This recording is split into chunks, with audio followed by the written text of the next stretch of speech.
কিছুক্ষণ আগেই লাভপুরে জনসভা করলেন অভিষেক বন্দ্যোপাধ্যায়। অভিষেক নামার পরেই আগুন লেগে গেল সেই মঞ্চে, যথেষ্ট আগুন লাগলো এবং আগুন নেভাতে ব্যস্ত তখন কর্মীরা। মঞ্চের কাছেই ছিলেন অভিষেক, তড়িঘড়ি আগুন নেভায় দমকল। দেখুন সেই ছবি।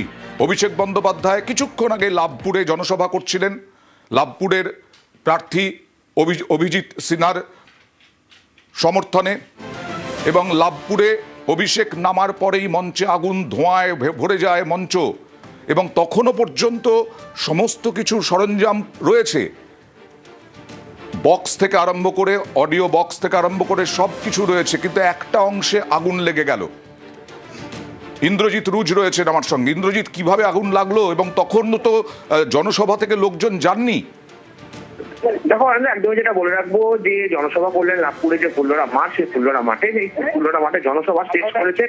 এবং মঞ্চের পেছনে যে আরেকটি ঘর রয়েছে, যেখানে আমার বীরভূম জেলা তৃণমূল নেতৃত্বকে নিয়ে অভিষেক বন্দ্যোপাধ্যায় বৈঠক করছেন, ঠিক তখনই কিন্তু মঞ্চের একটি কোণে আগুন ধরে যায় এবং চারিদিকে ছোটাছুটি শুরু হয়ে যায়। ঘটনাস্থলে দমকল, অর্থাৎ বোলপুরের দমকল বাহিনী উপস্থিত ছিল। তারা এসে সরাসরি আগুন নিয়ন্ত্রণ করে। তেমন ভাবে কোনো ক্ষয়ক্ষতির খবর হয়নি। যদিও ভিআইপি অর্থাৎ অভিষেক বন্দ্যোপাধ্যায় যত মঞ্চে থাকাকালীনই, অর্থাৎ মঞ্চের পেছনে থাকাকালীনই কিন্তু আগুন ধরে যায় মঞ্চে। এবং ঘটনাস্থলে যেহেতু দমকল বাহিনীর লোকজনেরা কিভাবে আগুন লাগলো জানা গেছে? দমকলের যিনি অফিসার ছিলেন তার সঙ্গে আমরা কথা বলেছি, তিনি যেটা জানিয়েছেন, রাত্রের দিকে বৃষ্টি হয়েছিল এবং তার কারণে শর্ট সার্কিট হয়, এবং সেই শর্ট সার্কিটের কারণেই কিন্তু এই আগুন লেগেছে, এমনটাই কিন্তু দমকল আধিকারিক। রাত্রের দিকে বৃষ্টি হয়েছিল, তারপরে তো অভিষেক বন্দ্যোপাধ্যায়ের আসার কথাও ছিল, তার জন্য পরীক্ষা নিরীক্ষা হয়নি।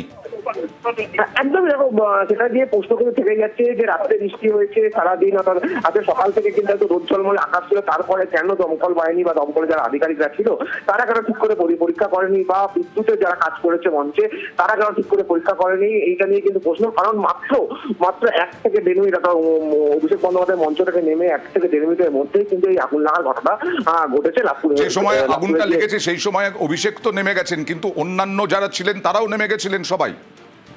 হ্যাঁ, একদমই তাই। কিন্তু যারা লাভপুরের নেতৃত্ব যারা ছিলেন তারা কিন্তু মঞ্চ থেকে একে নেমে আসছিলেন।